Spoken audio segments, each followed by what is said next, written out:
Upsetting হলে এতদিন তো গলায় দড়ি দিয়ে মরে যাওয়ার কথা। আল্লাহ যাতে আমরা সুস্থ রাখে এবং ভালো বোলিং করতে পারি কিনা এটাই না। আপসেটিং না, আমি তো আপসেটিং এর কি আছে, সব থেকে বড় জিনিস আমি যদি আমার নিজের ন্যাশনরে ভালো মতো সার্ভ করতে পারি এবং যেখানেই খেলতে পারি যদি ভালো করতে পারি, অপরচুনিটি অনেক আসবে। এর আগে তো 3বার IPL এর সুযোগ পেয়েও যেতে পারি, কিন্তু আপসেটিং হলে এতদিন তো গলায় দড়ি দিয়ে মরে যাওয়ার কথা।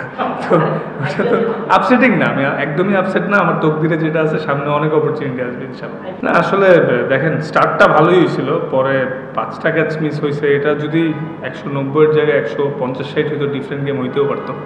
আসলে কি করার, ওভারঅলই একটা ব্যাড ডে গেছে।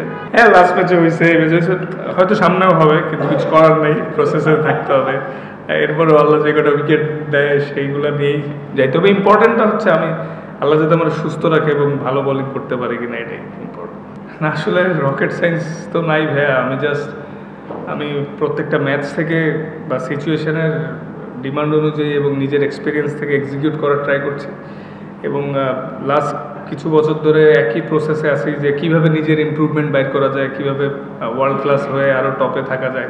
স্বপ্ন তো অনেক বড়, এর জন্য ডে ইন ডে আউট চেষ্টা করি। হ্যাঁ, হয়তো sometimes as a player bad day যাইতেই পারে, কিন্তু ভালো হোক খারাপ হোক, প্রত্যেক দিনই আমার কাছে অনেক ইম্পর্টেন্ট, নতুন করে শুরু করার চেষ্টা করছি আর কি।